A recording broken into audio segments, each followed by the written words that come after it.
Irrumpen en la casa de Geraldine Ponce y detienen al jefe de gabinete del Ayuntamiento de Tepic.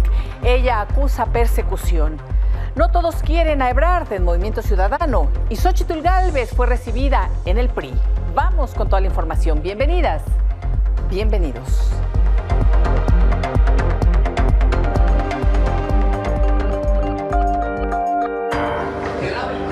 En este momento llevan al jefe de gabinete.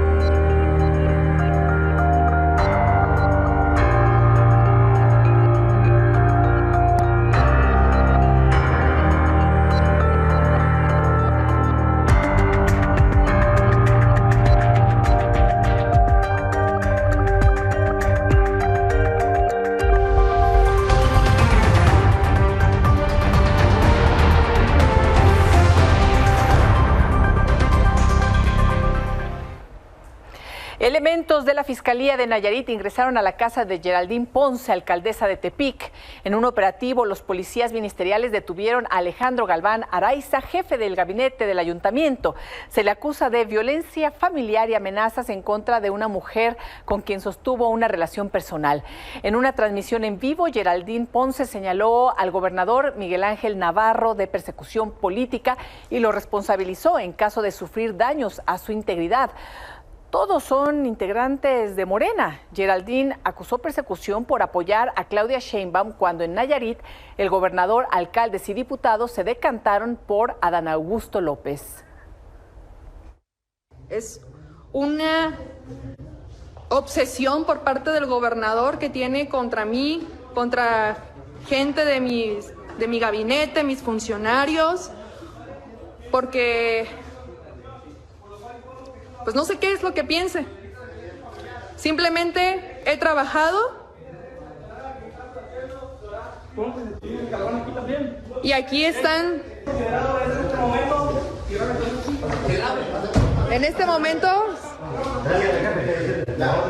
llevan al jefe de gabinete que anteriormente una orden de aprehensión, dicen que me detienen por el delito de violencia familiar. Estoy cooperando, no me... No empuje. Estoy cooperando. No empuje. Está cooperando.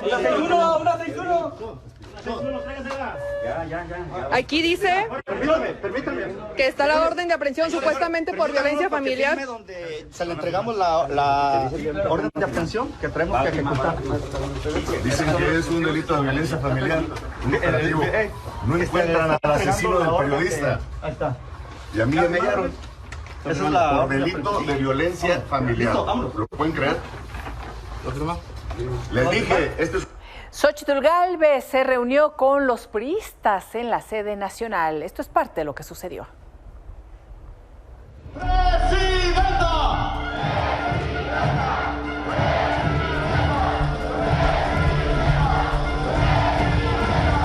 Gracias, mi querido Alejandro Moreno. Gracias. Me siento como en casa. Me siento arropada. Vamos a dejar de dividir. Nosotros vamos a dejar de odiar. Nosotros le vamos a apostar a la unidad. Este gobierno ni resultó honesto, ni resultaron capaces. Estos resultaron corruptos y pendejos. Entonces está cañón. Se van a decir muchas cosas de mí los próximos días. Pero yo les digo a los ojos, nunca me han robado un peso. Nunca. Así es que tengan la certeza que van a tener una persona que está a prueba de balas.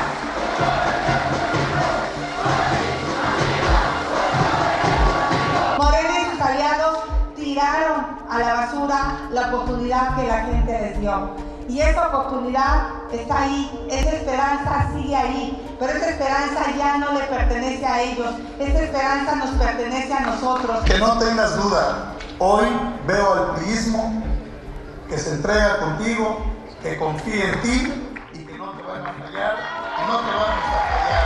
Ese es el Cristo. Y el gobernador de Nuevo León, Samuel García, señaló que en el norte del país importan poco los procesos de Morena y el Frente Amplio respecto a las ausencias de los alcaldes del PRI, PAN y Morena en la mesa de colaboración metropolitana. Dijo que la buena noticia es que ya se van en 10 meses y así lo dijo. Porque yo no voy a andar batallando. El que quiera jalar, que me marque. Todos los prianes tienen mi celular, todos, para que lo anoten.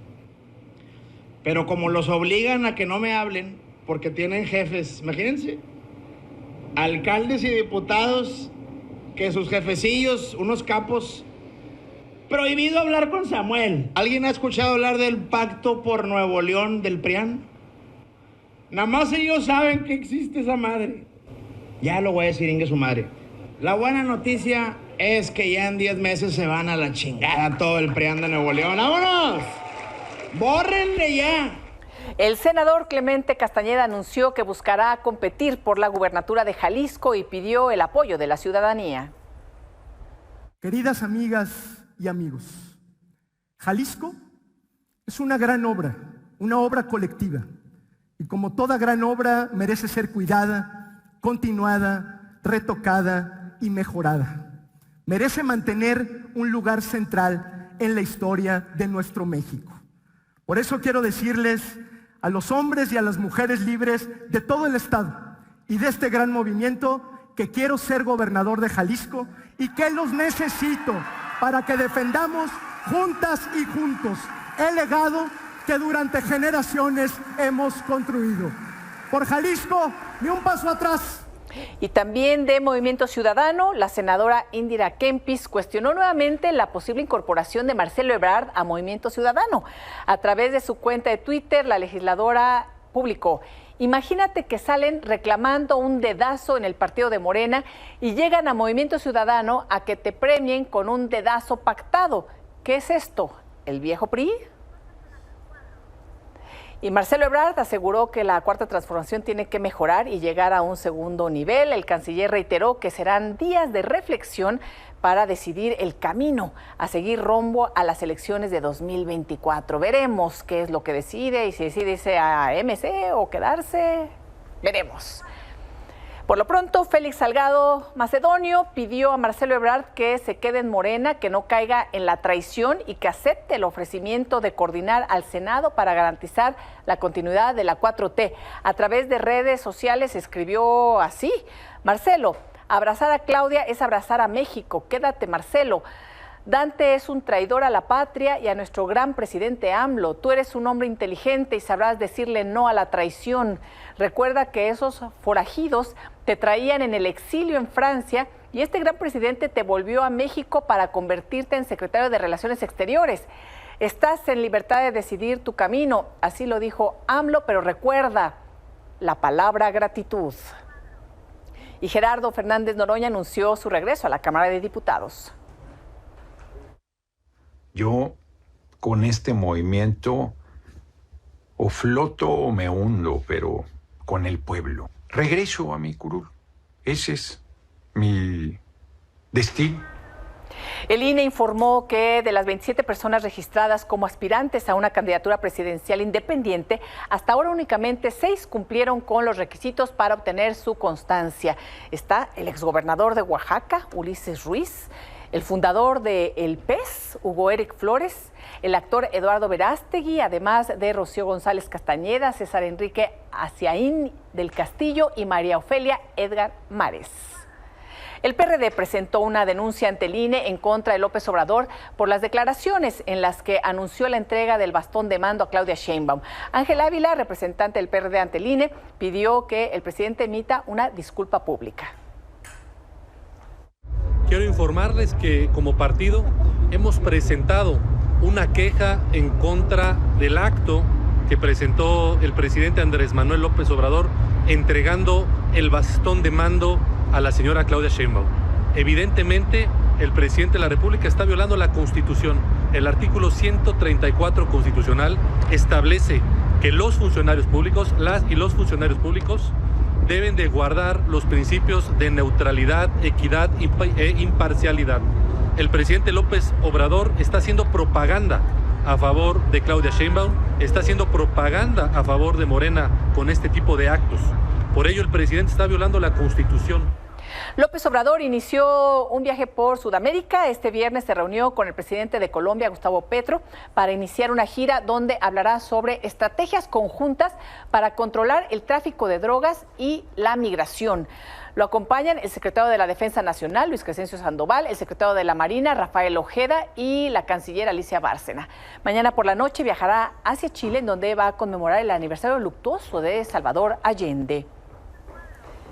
Y el Comité de Naciones Unidas celebrará su próxima sesión del 11 al 29 de septiembre aquí en México, en la cual examinará a varios países, por supuesto también a México, para aclarar y subrayar la responsabilidad que tienen para proteger a los migrantes de las desapariciones forzadas.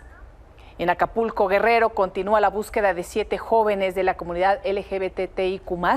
Sus familiares denunciaron que fueron sacados de un anexo por un grupo de hombres armados. Hoy mi compañera Susana Uresti conversó con Guadalupe Hernández, madre de Brian Josué Vargas, uno de los 7 jóvenes desaparecidos en Acapulco. Sí, hoy. ¿Qué le dicen? ¿A qué iba su hijo con sus compañeros a este anexo, señora? Bueno, él estaba aquí en casa. Él estaba aquí en casa, que le llamaron que fuera a ver que había problemas en el anexo, y él fue. Y él nomás lo dijo: mamá, ahorita vengo, algo está pasando. Los cayó la ley o ¿cómo se llama? ¿La fiscalía? Ándale. Ajá, le digo: ¿a dónde vas? Si tú no eres la ley, ¿para qué vayas a arreglar los problemas, hijo? No, es que me pidieron un favor, ahorita regrese a ver qué está pasando. Porque no le correspondía a ese grupo. Él, como padrino que es, él fue a ver. Él de aquí la casa salió a las 4 de la tarde. Y pues nunca me imaginé que ya no lo iba a ver. La desaparición forzada, este crimen atroz, este crimen que pues han sufrido miles de familias aquí en nuestro país, que se ha cometido durante décadas y que se sigue cometiendo. Hoy me acompaña aquí en el estudio, y lo voy a decir así tal cual, una de las periodistas que más admiro.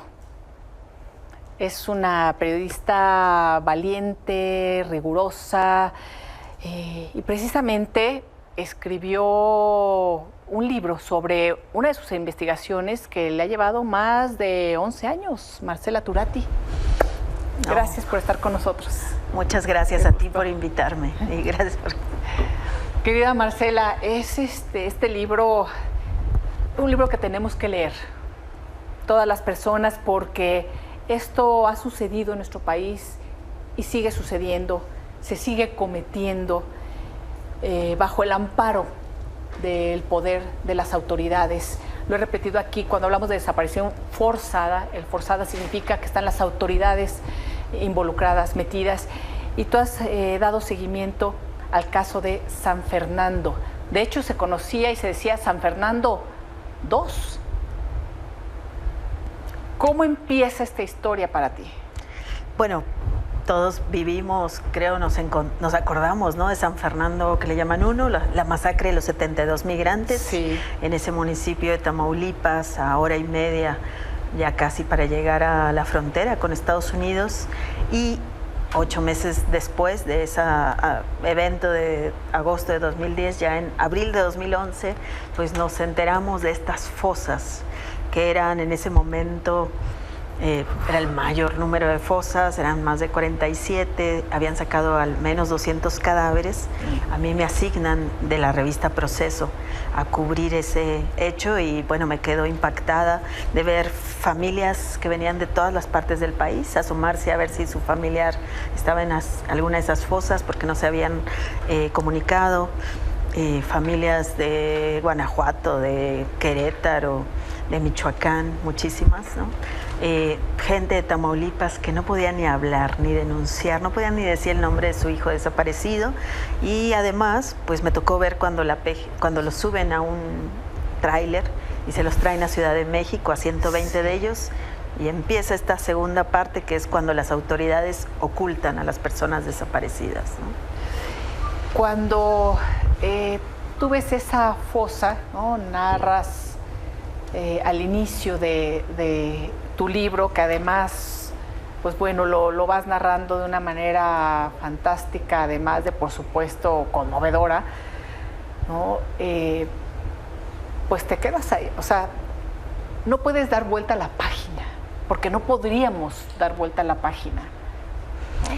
Sí, no deberíamos, sí. Ninguno de nosotros, ninguna de nosotros. Sí, yo digo que llegué despalabrada a la Ciudad de México y luego lo que había escuchado sobre esos cadáveres y lo que habían sufrido esas personas que después supimos que eran pasajeros de autobuses, la mayoría, que habían sido bajados en San Fernando y los habían llevado a Brechas, ayudados los Zetas con policías municipales, y ahí los habían matado. Entonces después me tocó ya ver las fichas forenses de los cuerpos tan maltratados, con una expresión de sufrimiento y yo que ya conocí a algunos de los padres y madres que los estaban buscando, pues ya de ahí dije, tengo que investigar esto. No pensé nunca ni que fuera un libro ni nada, fueron muchos años de obsesión, a veces en equipo, a veces sola, tratando de coleccionar y de responderme 3 preguntas. Sí. ¿Quiénes eran? ¿Qué les pasó? ¿Y cómo fue posible? ¿Te has respondido esas 3 preguntas? Pues en el libro trato de responderlas, sí, o sea, ahí cuento quiénes eran, muchos de ellos, todavía hay muchos en fosa común. Sí.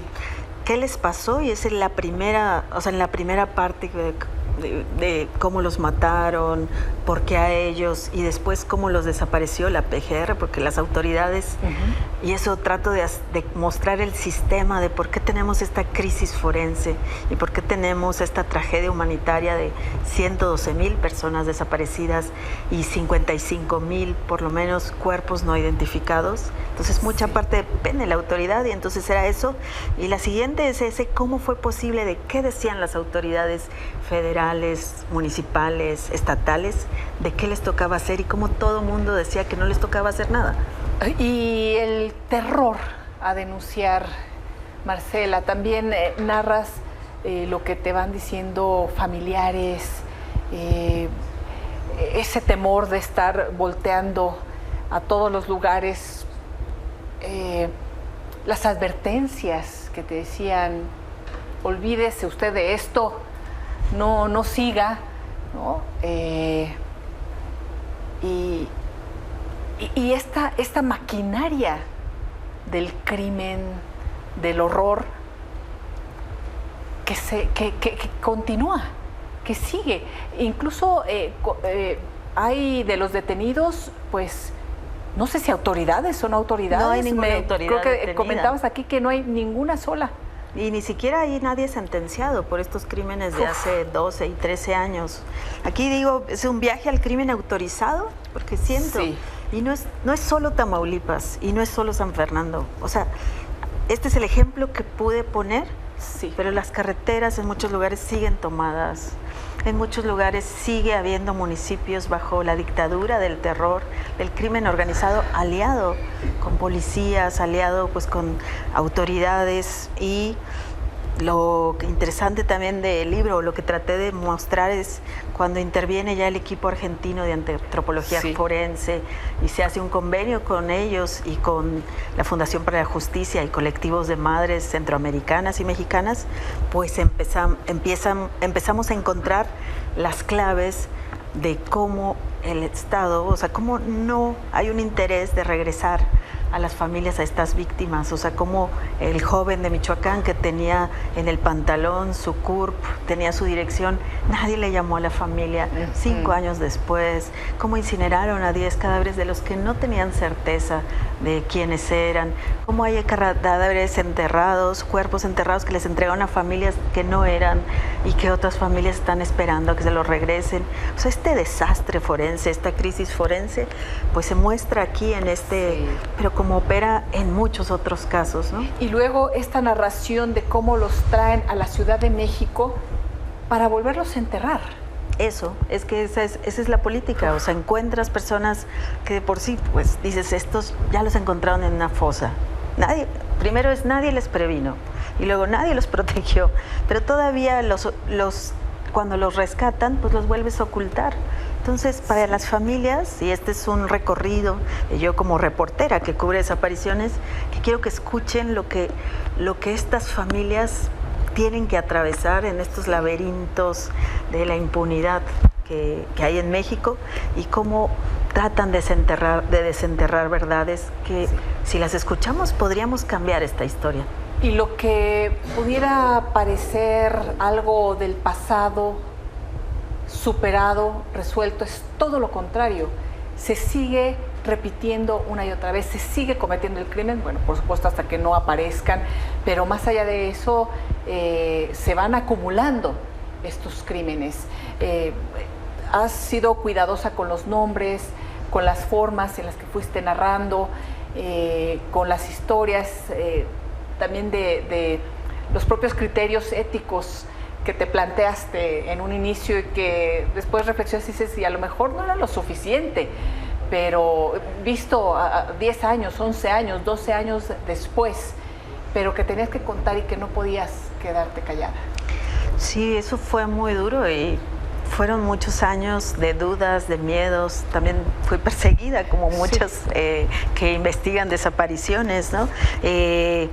Y con mucho miedo de que a alguien le pasara algo por escribir esto, de poner en riesgo a alguien. Por eso escribí pues con esta forma como de coro, un collage de voces que van contando la historia y algunos protagonistas que van contando en primera persona cómo lo vivieron, y quizás eso pues lo hace muy duro, ¿no? O sea, es escuchar de viva voz a las familias de las personas desaparecidas, pero también al presidente municipal, al sacerdote, a la diputada, o sea, a la peinadora, del cementerio, o sea, traté de encontrar al soldado que exhumó fosas, al informante del FBI, o sea, muchos diferentes, a la gente que entró de la Comisión Interamericana, a embajadores, gente que llegó a San Fernando y lo que vio. Entonces trato de armar esta collage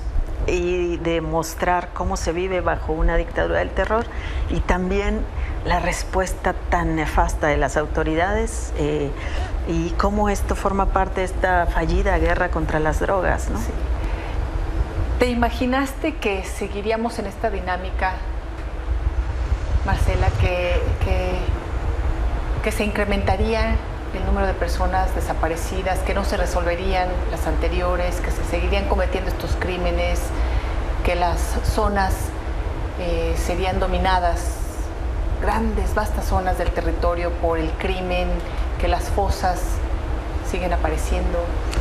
No, para mí fue, o sea, para mí es una sorpresa. Incluso cuando salió este libro, cuando ya me lo dieron, lo veo y prendo las noticias y veo lo de Lagos de Moreno, de los 5 jóvenes, y digo, otra vez desaparecer por cruzar un territorio.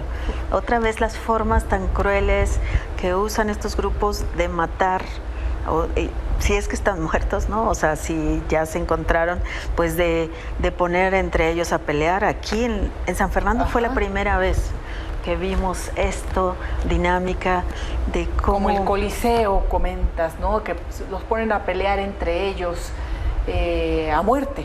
Sí, y también el reclutamiento forzado se ve aquí. Sí. O sea, muchas mamás me decían, a mi hijo lo sacaron de un Oxxo, mi hijo salió a la tienda de la esquina y se lo llevaron. Y también hay reportes de que había un campamento muy grande, que no eran solo gente de los Zetas, bueno, muchos de ellos estaban secuestrados, incluso un joven oaxaqueño al que presentaron como uno de los asesinos y que creo que sigue en la cárcel 12 años después, era un migrante que iba en un autobús y que había sido bajado ese día, lo torturaron, y vemos otro relato que siempre ocurre de la verdad histórica, mostrar a quien sea, decir que ya se resolvió, decir que fueron solo 3 días, 3 autobuses, y no es cierto. O sea, fue una temporada de masacres y también de atrocidades dentro de San Fernando de las que no sabíamos. Y Marcela, ¿sigues investigada? Sí, sigo investigada. Porque además es impresionante, nada más para concluir, a reserva de de poder seguir platicando, querida Marcela, porque esto es parte de tu trabajo de años, pero has hecho esto y muchos más. Por cierto, premio de periodismo Javier Valdés. Sí, gracias a Javier Valdés. El querido Javier Valdés, ¿no? También otra de las víctimas del crimen en nuestro país. Y ha sido escuchada, denunciada, junto con otras colegas que han investigado el caso y acusada de secuestros. Bueno, increíble lo que pasa en nuestro país. Sí, eso también relato, o sea, yo estoy en la misma carpeta de los Zetas, en la carpeta de investigación. Formo parte del tomo 221 junto con la directora del equipo argentino de antropología forense, Mimi Doretti, y Ana Lorena Delgadillo, la defensora de las víctimas. Sí. Y yo nos metieron para espiarnos, para seguirnos 7 meses, para ver quién me había dado información. Seguimos en esta carpeta como sospechosas de delincuencia organizada y secuestro. No la quisieron sacar y para la CNDH no fue una violación de derechos humanos lo que nos pasó. ¿Qué mensaje? ¿Con qué acabamos por el momento, querida Marcela? ¿Cuál es el mensaje?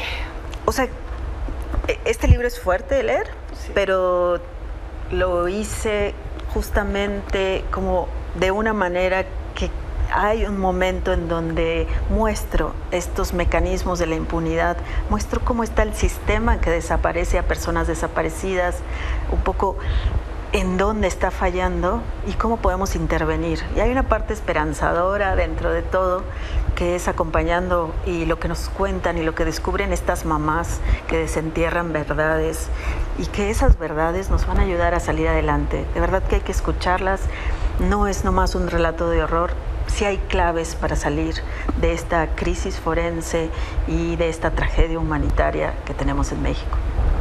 Querida Marcela Turati, muchísimas gracias. No, gracias. Felicidades. Gracias. Una pausa y volvemos. Elementos de Protección Civil de Tlaxcala se encuentran en medio de una polémica. Ana Laura Vázquez nos tiene los detalles.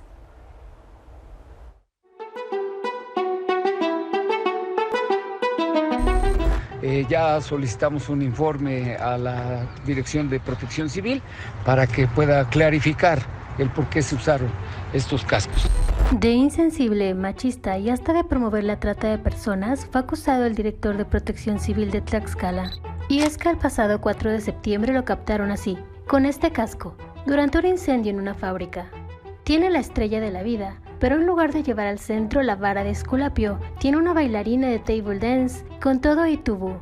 Pronto, internautas y activistas criticaron que la figura reproduce estereotipos que fomentan la explotación sexual y la trata, un delito identificado en al menos 40 de los 60 municipios de Tlaxcala. Como si fuera una gracia, como si fuera eso, no sé, publicidad. ¿Qué orgullo puede tener un director de Protección Civil en portar algo así? ¿Cuál es el orgullo y cuál es lo que nos da a entender a la población tlaxcalteca donde se vive este problema grave de la trata de personas, donde tenemos un corredor de la trata que se ha hablado y que se conoce a nivel internacional? Tlaxcala lamentablemente tiene ese estigma de la trata de blancas y que tanto han hecho por trabajar para quitar ese estigma y que tengan esa postura de tener un casco, pues no es nada, es negativo, nada gracioso, porque insisto, es parte de su responsabilidad de seriedad de un servidor público. Cuestionado por Milenio, el funcionario se justificó diciendo que el casco no era suyo, sino que se lo prestaron para ingresar a la zona, pero sí reconoció que pertenece al equipamiento y personal de Protección Civil. Yo no sabía que estaba esa calcomanía en ese, porque obviamente ese casco solamente lo usa en zona de riesgo, ¿no? Cuando está colaborando en un incendio. Y como tú podrás entender y como podrán entender, que cuando estás en un tema de emergencia y te dices ponte esto para protegerte, pues no estás viendo si es del color bonito, si tiene un número que no te gusta o si tiene una calcomanía o no. El tema es entrar con tu seguridad personal y también tener la seguridad de que no haya un riesgo para tus compañeros. Pero él no fue el único que portaba el casco rotulado con una bailarina exótica. La Secretaría de Seguridad Ciudadana y Comunicación Social del Gobierno del Estado publicaron imágenes que exhiben a otros elementos de protección civil usándolos, cosa que su jefe siguió minimizando. Hay que tener en cuenta el gran trabajo que realizan todos los compañeros y que a veces pues no te das cuenta si el casco es de un color o de otro. Lo importante es que tengan la seguridad para poder trabajar y responderle a la ciudadanía. El gobierno estatal inició una investigación para deslindar responsabilidades y advirtió sanciones que podrían llegar hasta la destitución. Ya solicitamos un informe a la Dirección de Protección Civil para que pueda clarificar el por qué se usaron estos cascos. Mientras el gobierno investiga, el director de Protección Civil ofreció disculpas. Yo ofrezco disculpas a las personas que se han sentido ofendidas en el sentido de por ver esta calcomanía. Reitero que yo soy muy respetuoso en general y más a una mujer. Desde Tlaxcala para Milenio Noticias, Ana Laura Vázquez. Y por este caso ya están pidiendo la destitución de Juvencio Nieto. Actividades de trata o de explotación sexual. Este funcionario no contribuye nada al gobierno del Estado. Queremos que le vaya muy bien al gobierno del Estado y se debe, sin duda alguna, pensar en su destitución. Igualmente exigimos que se hagan públicas las investigaciones que por este hecho procedan, encaminadas a sancionar las reprobables conductas de este servidor público y en su caso se proceda a su inmediata separación del cargo. Un terremoto de magnitud 6.8 sacudió Marruecos, que ha ocasionado hasta el momento, de acuerdo a las cifras oficiales, 296 personas fallecidas. Continúan las búsquedas en estos momentos y en redes sociales circulan estas imágenes. También en México, la Secretaría de Relaciones Exteriores lamentó la pérdida de vidas, envió sus condolencias al pueblo marroquí y ofreció un número de ayuda para los mexicanos que se encuentren en aquel país. Una pausa y volvemos.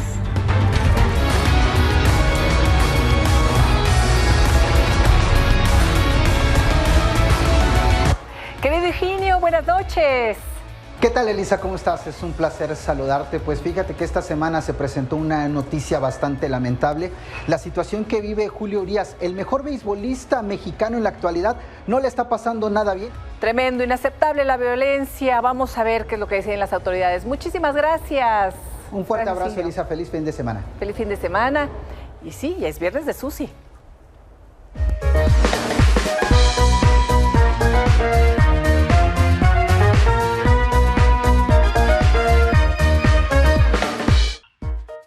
Y la otra muy buena noticia tiene que ver con nuestro queridísimo Juanga. Acaba de ocurrir un aniversario de su fallecimiento, lo hemos estado escuchando, pero ayer escuchamos México es todo. Y este es el primer sencillo del primer álbum póstumo que verdaderamente ya estábamos esperando. Sabíamos que ahí estaba, sabíamos que en cualquier momento podía ocurrir y sabemos que hay muchos duetos todavía grabados, pero sin la menor duda, la voz de Juanga, con toda su fuerza, suena fuerte y suena fuerte como siempre. Con eso los dejamos. Hay nueva música de los grandes, más grandes de todo. Elisa, qué semana, qué cantidad de cosas ocurrieron, así que me da muchísimo gusto que compartamos un respiro musical. Y el primero tiene que ver con los Rolling Stones, quienes después de 18 años de no hacer nueva música juntos, habían estado de gira, habían hecho muchas cosas, pero una canción inédita, un álbum inédito, pues ya sabemos que viene en octubre, Hackney Diamonds. Y incluso Keith Richards dijo que hicieron este álbum porque pues su amigo Mick Jagger quería cantar y pues cómo no, ¿verdad? Pues cantó y cantó fuerte y ya escuchamos, además ya pudimos ver un poquito de la letra de la primera canción, así que échenle un ojito. Los Rolling Stones con todo. Muchísimas gracias, Susi. Oigan, y ya es viernes.